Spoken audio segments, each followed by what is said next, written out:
Y democracy is not suitable for Pakistan. Pakistan के लिए ये जमहूरियत का निज़ाम क्यों मौजू नहीं है। पाकिस्तान में मार्शल लॉ, पाकिस्तान में दीगर फॉर्म ऑफ गवर्नमेंट चल सकते हैं, लेकिन ये डेमोक्रेसी का कल्चर पाकिस्तान को सूट नहीं करता। इसके वजूहात, इसकी तारीख हमारे सामने है। पाकिस्तान जब 1947 में बना, 9 साल पॉलिटिकल गेन्स के लिए, अपनी मफादात के लिए आइन को डिले किया गया। फिर जब आइन बनाया गया तो चंद ही साल या चंद महीने बाद उनको एब्रोगेट किया गया।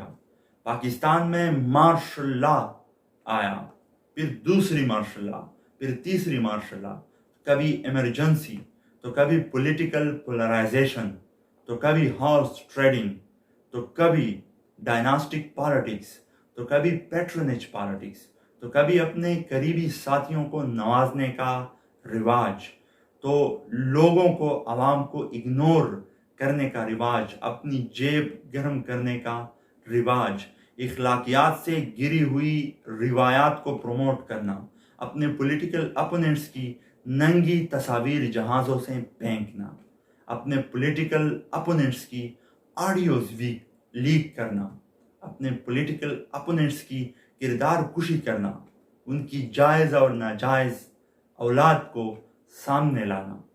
इन सारी चीज़ों की वजह से पाकिस्तान में जमहूरियत पनपने नहीं पा रही। पाकिस्तान में जब डंडे का दौर आता है, जब मार्शल लॉ का दौर आता है, वहाँ पर लोगों के जो फंडामेंटल राइट्स हैं वो इन्फ्रिंज हो जाते हैं, वो उनको नहीं मिलते। लेकिन डंडे को देखकर लोग कुछ न कुछ हद तक खौफ करते हैं, कुछ न कुछ हद तक घबराते हैं। लेकिन जब उनको जमहूरियत का दौर सामने रख दिया जाता है, उनको जमहूरियत के पिंजरे में छोड़ दिया जाता है, तो वहाँ पर वो इन सारी गन बलाओं का सहारा लेकर आगे बढ़ते हैं।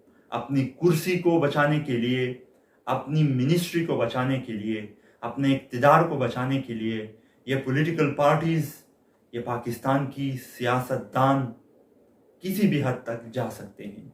अगर हम देखें तो अमेरिका में जमहूरियत क्यों पनप रही है, जमहूरियत अमेरिका में क्यों परवान चढ़ी? क्योंकि उनकी 200 साल से ज़्यादा स्ट्रगल है। उन्होंने अपनी पॉलिटिकल राइट्स के लिए आवाज़ उठाया।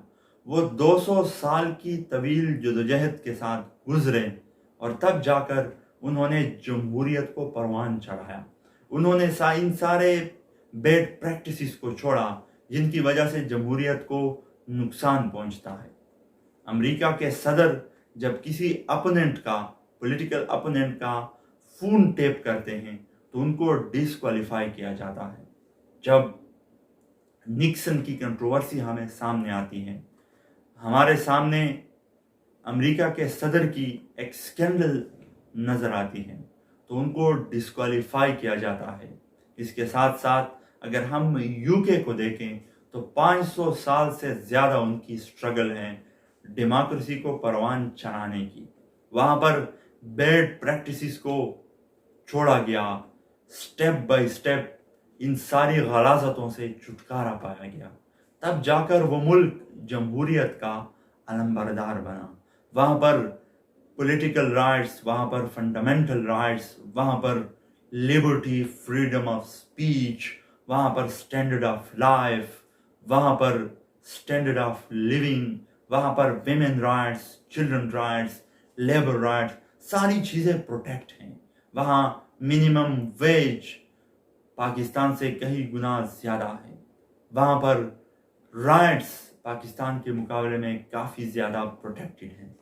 तो जिस मुल्क में जमहूरियत परवान चढ़ती है, वहाँ के लोग परवान चढ़ते हैं, वहाँ की पॉलिटिकल सिस्टम परवान चढ़ता है, वहाँ के फंडामेंटल राइट्स परवान चढ़ते हैं और वहाँ पर एक खुशगवार ज़िंदगी का दौर शुरू हो जाता है। तो अगर पाकिस्तान ने और पाकिस्तानियों ने जमहूरियत की जानिब बढ़ना होगा तो उन्हें एजुकेशन की तरफ जाना होगा, उन्हें अपने राइट्स पहचानने होंगे, उन्हें अपने लीडर्स पहचानने होंगे, उन्हें इन ब्रेड प्रैक्टिसेस पे, पॉलिटिकल पार्टीज को पनिश करना होगा और उनके पास पनिश करने के लिए एक मौका होता है जब जनरल इलेक्शन आते हैं। जनरल इलेक्शन में अपनी पार्टिसिपेशन अगर वो बढ़ाएं, अपनी टर्नआउट बढ़ाएं, वहाँ पर अच्छे कैंडिडेट को सपोर्ट करें, वहाँ पर पार्टी एफिलिएशन से बढ़कर एक लीडर की, एक कैंडिडेट की कैरेक्टर, उनके माजी को अगर देखा जाए तो तब जाकर ये मुल्क आगे बढ़ेगा। Thank you so much for watching the explain.